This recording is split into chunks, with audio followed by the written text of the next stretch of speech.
aqui que eu vou mostrar para vocês foi um erro que aconteceu de verdade. E o ponto que eu quero te chamar a atenção é porque muitas vezes a gente não espera que um juiz vai errar ao decretar uma sentença. A gente nunca espera que o fiscal da Secretaria da Fazenda Estadual, né, que é aquela pessoa, a gente fez a declaração do imposto, tem um auditor fiscal que vai analisar aquilo ali e ver se você declarou certo, se não, né, para fazer a apuração do imposto devido. A gente nunca espera que esse fiscal aí erre na hora de fazer a apuração. Então, mais uma vez, eu coloco aqui para vocês da importância de você entender de fato como que funcionam as regrinhas, até, gente, para você resguardar o direito do seu cliente. Eu gosto muito de falar aqui, porque assim, me dói no fundo da minha alma quando eu vejo esse tipo de erro, né, que a pessoa fundamenta o negócio errado, porque eu penso, se fosse eu no lugar desse cliente, porque eu poderia não ser especialista em inventário, ter que contratar um advogado para fazer e ele às vezes deixar passar esse erro que um fiscal fez errado, que o juiz fez errado. E é dinheiro, gente, dinheiro nosso, poderia ser o seu dinheiro. E eu falo isso muito aqui, né? Porque eu falo muito também sobre a gente atuar com segurança e faturar altos honorários, né? Não, a gente não tem que ter vergonha de falar que quer ganhar dinheiro, mas antes de qualquer coisa, a gente tem que buscar o conhecimento. O conhecimento é o poder, foi o conhecimento que me trouxe até aqui, eu tenho certeza que é ele que vai me levar além, mas a gente não pode ter vergonha de falar que é ganhar dinheiro. Ganhar dinheiro não é feio, feio enganar os outros, mas a gente tem que parar para entender as regras, porque pode, às vezes, a pessoa que deveria saber do direito faz o negócio errado e você tem que estar pronto para enxergar esse erro aqui. Então, no primeiro slide aqui que eu trouxe para vocês, eu trouxe o print, né? Isso daqui foi, ó, você tá vendo que lá em cima tem um protocolo, eu tampei o número para você para resguardar aqui, né, o nome das pessoas, mas o ponto que eu quero te chamar a atenção é que isso aqui aconteceu de verdade. Então, foi uma declaração do imposto que foi feita, e aí a parte enxergou o erro, foi lá, fez o requerimento administrativo para recorrer do imposto, porque ela enxergou o erro, né, minha aluna. Fico muito feliz na hora que eu recebo esses depoimentos, né, de alunos falando, olha, prof, olha o que eu fiz, olha o que o fiscal está fazendo, porque às vezes a pessoa até começa a se questionar, gente, será que eu estou enxergando um erro, será que isso aqui está errado? Você começa, às vezes, a questionar a sua própria existência, sendo que, às vezes, você que é o certo, entende? E aí, o fiscal foi lá e fundamentou a decisão dele. Gente, olha isso daqui, como ele fundamentou a decisão dele errado, gente, errado. Olha a importância também. Vou ler aqui o caso para você entender o que está acontecendo, tá? E depois eu vou explicar direitinho. Vou mostrar o erro, depois explicar como fazer certo. Tá ok? Acompanha o raciocínio aqui comigo. No protocolo aqui, esse aqui é o e-mail, né, do fiscal, né, do auditor fiscal da Fazenda Estadual, ele falou, boa tarde, reanalisamos o protocolo e de fato há uma divergência. Então ele enxergou a divergência, mas você vai ver que ele fundamentou ainda assim errado. Primeiramente, se deve distinguir o direito das famílias do direito das sucessões, muito embora ambos compartilhem diversos institutos. Observe-se que os cônjuges são casados sob o regime de comunhão universal. Grava aí essa informação. Comunhão universal, caso, hein? E a propriedade fora doada com cláusula de incomunicabilidade. Desse modo, nos termos do artigo 668 do Código Civil, são bens exclusivos do cônjuge que recebeu a doação.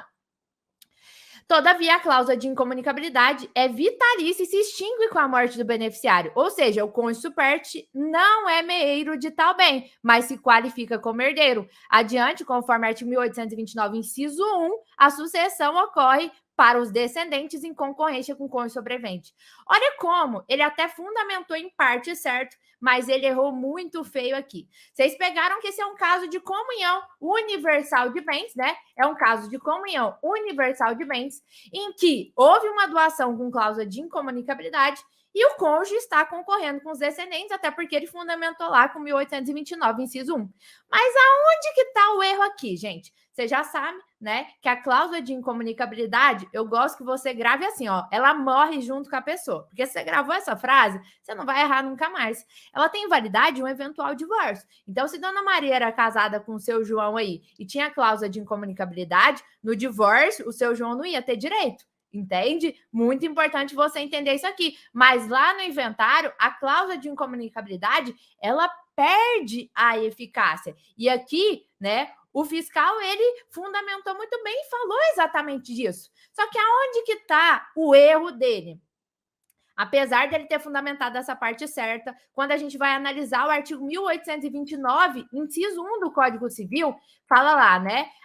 Sucessão legítima defere-se na ordem seguinte: aos descendentes em concorrência com o cônjuge sobrevivente, salvo se, ou seja, quando é casado nesses regimes que eu vou falar agora, não vai concorrer. Então, salvo se casado no regime da comunhão universal. Então, aqui, acabou de falar que não concorre com os descendentes na comunhão universal.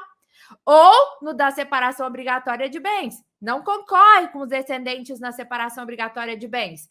E aí tem um ponto final aqui, ou se, no regime da comunhão parcial, o autor de herança não houver deixado os bens particulares. E aqui está falando que se tiver deixado bem particular, concorre. Se não tiver, não concorre. Eu sei que esse artigo parece que fala grego, mas basicamente o 1829, inciso 1, o que ele quer dizer? Que o cônjuge vai concorrer com os descendentes na comunhão parcial de bens quando o falecido deixar bens particulares ou na participação final nos aquestos. Né? Ele concorre. Agora, se estiver casado na comunhão universal, estiver casado na separação obrigatória, não vai concorrer, né? Então, aonde que ele concorre?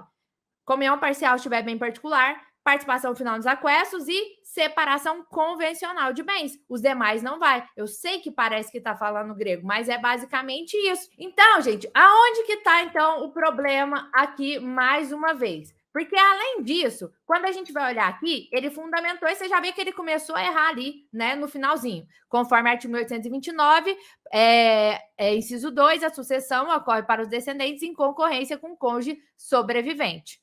E aí, aqui ele fala, né? O próprio inciso excepciona a comunhão universal, tendo em vista o instituto da meação. No entanto, o caso em comento trata de situação em que o contribuinte não é meeiro, pelo que a exceção se torna inaplicável. Dessa feita, repete-se, no tocante ao bem particular, o cônjuge sobrevivente não é meeiro, mas se qualifica como herdeiro. Olha como ele fundamentou errado o negócio. Se você não tiver bem claro aí, na sua cabeça, como é que funcionam as regras de concorrência, você vai errar isso daqui. E muitas vezes você ia se deixar passar nessa declaração aqui, e aonde que o buraco está mais embaixo? Porque se fez errado na declaração, vai ter errado lá no plano de partilha. E aí você vai ter um inventário com formal de partilha se for um inventário judicial errado. Se for um inventário extrajudicial com a escritura errada, chegou lá no cartório de registro de imóveis, muito provavelmente eles vão enxergar o erro e você vai ter uma nota devolutiva. E aí você vai se questionar a sua própria existente. Uai, mas aonde que está o erro? E aí você ia ter que retificar tudo lá atrás, voltar lá naquele processo, entende? Retrabalho para você. Fora como você explicar para o seu cliente, uai, mas doutora, não tinha finalizado o inventário? E agora? Como assim vou ter que voltar lá atrás?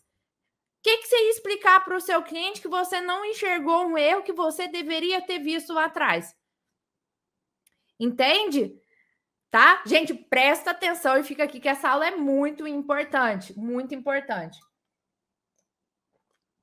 Não vai ficar gravada. Não vai. Vou repetir já as regras de concorrência. Eu preciso só seguir aqui para você ver. E aí, nesse caso aqui em específico, olha aqui, esclarecemos que se trata de entendimento doutrinário jurisprudencial, sendo posicionamento do STJ. O cara ainda me bota uma jurisprudência aqui. Só que na hora que você vai ler, olha aí, ó, vocês estão vendo aí que tá azulzinho, né? A cláusula de incomunicabilidade não se relaciona com a vocação hereditária, afirmou a relatora nesse RESP aqui. E aí, a maioria dos advogados, o que faz nesse caso aqui em específico, gente? Nem olha, né? Não, ele fundamentou num RESP aqui, pronto, é uma jurisprudência, colocou aqui embaixo um pedacinho. Só que, gente, você vai dar uma olhada na jurisprudência, faz uma pesquisa aí para vocês verem. Olha a jurisprudência. A decisão agravada, né, que reconhece o cônjuge superte da inventariante o legítimo sucessor, uma vez que faleceu, sem deixar descendentes e ascendentes. Mostrou da sucessão dos colaterais. Essa decisão que ele utilizou para fundamentar isso que ele está falando não se aplica ao caso aqui, porque essa decisão estava falando de sucessão dos colaterais. Quando eu falo de sucessão de colateral, eu não estou falando de regra de concorrência de cônjuge com descendente. Se eu tenho cônjuge concorrendo com descendente, é uma regra. Se eu tenho cônjuge concorrendo com ascendente, é outra regra. Se eu tenho cônjuge sozinho, ele herdou tudo, é outra regra. Se eu não tenho ascendente, nem descendente, nem cônjuge, eu vou lá para os colaterais, irmãos do falecido, e é outra regra. Então, a decisão, esse RESP, até trouxe aqui o RESP para você, que ele utilizou para fundamentar o que ele estava falando, nem se aplica ao caso em comento. Olha a importância de você ficar atento às fundamentações, porque às vezes a pessoa fundamenta e você é induzido a errar junto com ela.